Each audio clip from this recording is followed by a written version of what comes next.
Hello everyone. Today we are going to see the summary of one short story, An Encounter of a Special Kind, written by Tapan Mukherjee. I am also going to translate this story into Marathi so that you will understand it properly. So let's begin. ही जी story आहे विद्यार्थी मित्रांनो, ती writer तपन मुखर्जी जे आहेत त्यांचा एक लहानपणीचा एक अनुभव आहे जो त्यांना आज पण आठवतो आणि तो एक फार स्पेशल एक अनुभव होता, त्यांच्यासाठी फार खास अनुभव होता. त्याच अनुभवाबद्दल त्यांनी इथे माहिती दिलेली आहे. See, the narrator's father was a medical professional in Raniganj, West Bengal. Their house was in a lush green campus where various birds, squirrels, and a group of langurs lived. One Saturday afternoon during the puja vacation, the narrator was reading when loud barking from street dogs and cawing of crows caught his attention. तर एके शनिवारी दुपारच्या वेळी पूजाच्या सुट्ट्यामध्ये, म्हणजेच की दुर्गा पूजाच्या सुट्ट्यामध्ये, तुमच्या माहितीसाठी सांगतो की पश्चिम बंगालमध्ये नवरात्र आणि दसरा या कालखंडामध्ये दुर्गा पूजा होते आणि त्यावेळेस विद्यार्थ्यांना सुट्ट्या असतात. तर रायटर त्या सुट्ट्यामध्ये जेव्हा पुस्तक वाचत असतात त्यावेळेसच त्यांना रस्त्यावर कुत्र्यांच्या भुंकण्याचा आणि कावळ्यांच्या ओरडण्याचा आवाज येतो. Curious, he went to the veranda and saw a dominant male langur viciously attacking a baby langur, likely due to territorial dominance. The baby's mother and other langurs watched helplessly from nearby rooftops. The narrator, unable to bear the cruelty, threw stones at the attacking langur. The dogs barked furiously and sudden attack startled the male langur, making him drop the baby from the roof.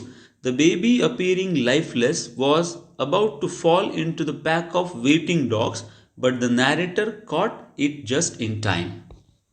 तर जेव्हा लेखक त्या ठिकाणी जातात त्यावेळेस त्यांना एक बलाढ्य लंगूर दिसतो. तो जो बलाढ्य नर लंगूर आहे त्याने एका छोट्या लंगूर बाळाला पकडलेले आहे आणि तो त्याला चावा घेत आहे, कारण की तो आपले वर्चस्व दाखवू इच्छितो. आणि त्या बाळाची आई आणि इतर लंगूर जवळच्या छपरावर बघत आहेत, ते काहीही करू शकत नाही आहेत.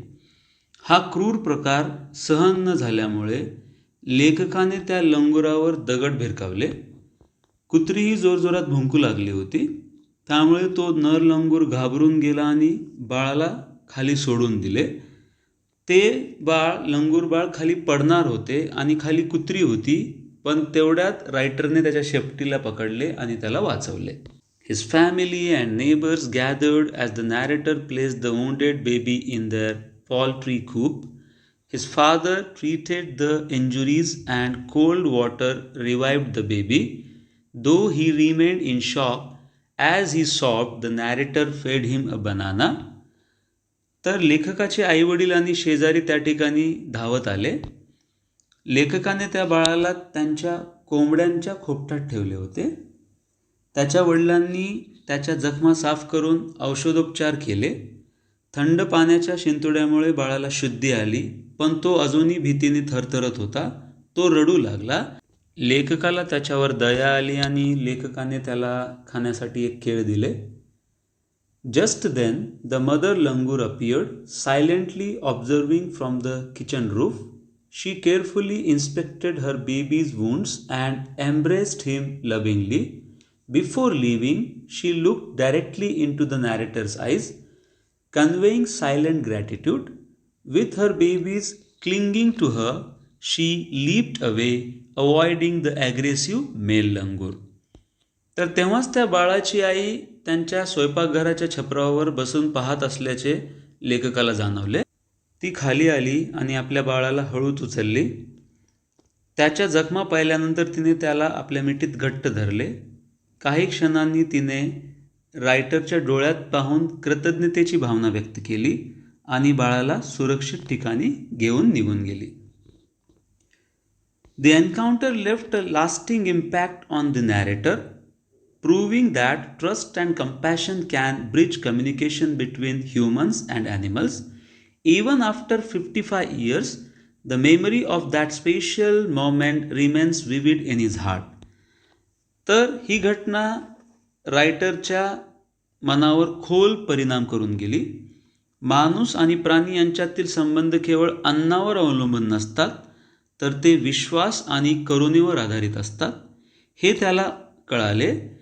55 वर्षानंतरही त्याच्या मनात तो अनोखा अनुभव ताजा आहे.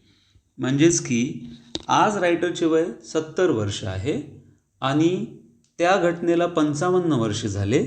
म्हणजे त्यावेळेस लेखक फक्त 15 वर्षाचा होता आणि आपल्या लहानपणीचा एक अनुभव आठवून त्याला फार खास अशी फिलिंग येते, फार विशेष आणि स्पेशल वाटतं.